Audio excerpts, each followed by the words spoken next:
더불어민주당은 경선 일정이 한 달 정도 미뤄진 가운데 후보 간 신경전이 거세지고 있습니다. 네, 오전부터 이재명, 이낙연 두 민주당 예비 후보 간의 설전에 또 불이 붙었는데요. 국회로 가보겠습니다. 이준음 기자. 네, 이재명 후보는 라디오 인터뷰에서 경기도 유관기관 공무원의 단톡방 비방 의혹과 관련해 본인들의 더 심각한 문제는 감추고 침소봉대한다고 반박했습니다.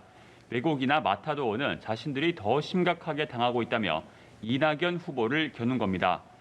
그러면서 주변 친인척이나 측근들 문제는 언론이나 국민이 검증할 필요가 있다고 언급했습니다.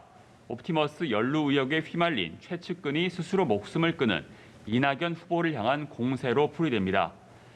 이에 대해 이낙연 후보는 한 사람이 목숨을 버릴 만큼 검찰이 과잉 수사하지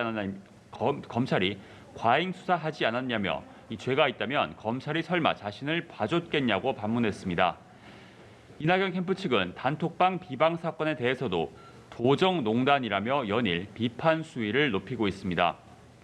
이 후보는 박정희 전 대통령 찬양 논란은 그랬다면 김대중 대통령의 공천을 받았겠냐며 일축했고, 이재명 후보가 기본소득을 특정 계급에만 지급하는 안을 거론한 데 대해선 기본소득이 아니라 수당이라고 부른다며 비판했습니다. 한편 이재명 후보는 오늘 경기도 예산정책협의회차 도청을 방문한 송영길 대표와 만나고, 이낙연 후보는 호남에 이어 충청을 돌며 민심 공약에 나서고 있습니다. 네, 범야권 주자들도 알아보죠. 윤석열 전 검찰총장 오늘은 대구로 향했군요. 네, 지난달 29일 대선 출마를 선언한 뒤 대구 방문은 처음입니다. 윤 전 총장은 2.28 민주운동 기념탑에 참배하고 이승만 정권 독재에 항거한 주역들과 간담회를 가졌는데요. 법치와 민주주의를 기반으로 대구 경북의 재도약과 번영을 위해 뛰겠다는 방명록 글을 남겼습니다. 이어서 의료인 또 자영업자들을 잇따라 만나 코로나 극복 방안에 대해 논의할 계획입니다. 윤 전 총장은 여전히 국민의힘과 거리를 둔 채 독자 노선을 이어가고 있는데요. 이에 대해 이준석 대표는 국민의힘 경선 일정에 대해 당 외주자였던 최 전 원장이 추가돼 비빔밥이 거의 완성됐다며 지금은 당근 정도 빠진 상황이라고 장외 주자들의 입당을 촉구했습니다. 지난주 국민의힘에 입당한 최재형 전 감사원장은 당 대변인 또 사무처 직원들과 상견례 자리를 만들었습니다. 토론 배틀을 거쳐 대변인이 된 젊은 정치인 등과 스킨십을 넓혀가며 당내 입지를 다지고 있습니다.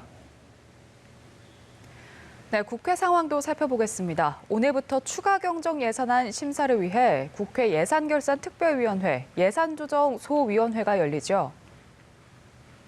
네, 오늘 오후부터 내일까지 이번 추경안에 대한 세부 심사에 나섭니다. 이 소위원회가 여야가 사업별 예산의 감액과 증액을 결정하기 때문에 예산 심사의 최종 관문이라고 불리는데요. 우선 어제 민주당과 정부가 합의했고 또 국민의힘도 강력하게 주장하고 있는 이 소상공인 자영업자에 대한 집중 지원이 논의될 전망입니다. 또 현재 정부가 제출한 추경안의 규모가 33조 원인데 이를 순증하는 방안도 주요 안건으로 오를 것으로 보입니다. 민주당은 재난지원금 전국민 지급을 당론으로 정해 추진하고 있지만 홍남기 경제부총리는 다시 한번 기존 소득 하위 80% 지원안을 고수했고 또 국민의힘 역시 두터운 선별 지원을 주장하고 있어 이 논의 과정이 순탄치는 않을 것으로 예상됩니다. 지금까지 국회에서 전해드렸습니다.